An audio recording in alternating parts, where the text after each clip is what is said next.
शिर्डीत आणखीन एक महत्त्वाची ब्रेकिंग न्यूज अशी, काँग्रेस कार्यकर्त्यांकडून पैशांचं वाटप केलं जात असल्याचा आरोप शिर्डी मतदारसंघात करण्यात आलेला आहे आणि पैसे वाटपाचा हा जो आरोप होतोय त्याचा व्हिडिओ जो आहे तो व्हायरल झालेला आहे आणि तो व्हिडिओ समोर येतोय ज्या माध्यमातून काँग्रेसचे कार्यकर्ते पैसे वाटत असल्याचं समोर आलेलं आहे।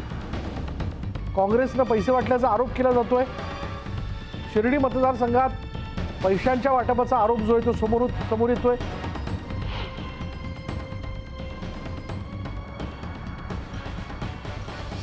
व्हिज्युअल्स आपण बघतोय, हा व्हिडिओ आहे पैसे वाटपाचा।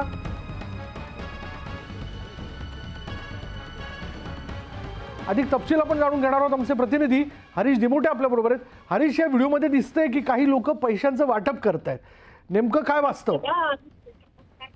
विशाल, आपण जर बघितलं तर आज सर्वत्र मतदान होतंय आणि खरं तर निष्पक्ष हे मतदान व्हावं अशी सगळी जे प्रयत्न जे आहे ते प्रशासनाकडनं केले जात असताना शिर्डीमध्ये मात्र पैशांचं वाटप होताना दिसतंय आणि काँग्रेसचे कार्यकर्ते थेट पैसे वाटून मत विकत घेताना दिसत आहेत। जो व्हिडिओ आपण आता जो बघतोय हे या व्हिडिओमध्ये जे आहेत ते सचिन गाडेकर नावाचे दोन व्यक्ती जे आहेत त्यातला एक माजी नगरसेवक आहे राहता शहराचा, तो आणि त्याच्याबरोबरचा एक साथीदार जे रात्री सगळीकडे फिरून जे प्रभाग आहेत या प्रभागामध्ये यादी घेऊन गेले आणि प्रत्येकाला ते पैसे वाटताना दिसत आहेत। आणि या ठिकाणी आपण जर बघितलं तर राधाकृष्ण विखे पाटील यांच्या विरोधात काँग्रेसच्या प्रभावती घोगरे यांची लढत होते आणि पैसे देऊन कुठेतरी मत मिळवण्याचा प्रयत्न काँग्रेसकडनं होताना दिसतोय। विशाल, हा व्हिडिओ समोर आल्यानंतर याविषयी काँग्रेसचे पदाधिकारी काही प्रतिक्रिया देताना दिसत आहेत का? त्यांनी याबद्दल काही म्हटलंय का? काँग्रेसच्या वतीने अजून तरी कोणतीही प्रतिक्रिया देण्यात आलेली नाहीये, मात्र जे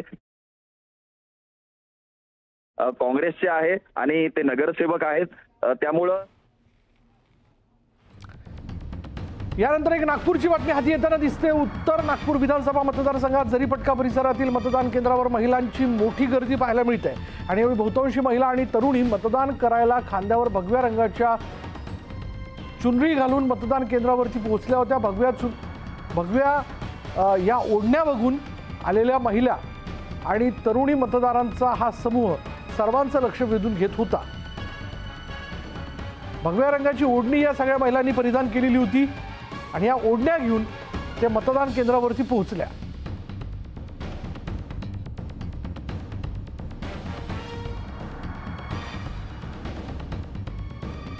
या भगव्या ओढण्या घेऊन मतदान केंद्रावरती आलेल्या महिला ज्या आहेत त्या कुठल्या पक्षाशी निगडीत होत्या का, किंवा बऱ्याच वेळेस जर आपण बघितलं तर काही महिलांचे समूह असतात जे ड्रेस कोड ठरवतात आणि मतदानालाही जायचं असेल तर आपण अशाच पद्धतीने सगळ्यांनी एक प्रकारचा ड्रेस कोड ठेवावा, म्हणजे या भगव्या रंगाच्या ओढण्या ज्या आहेत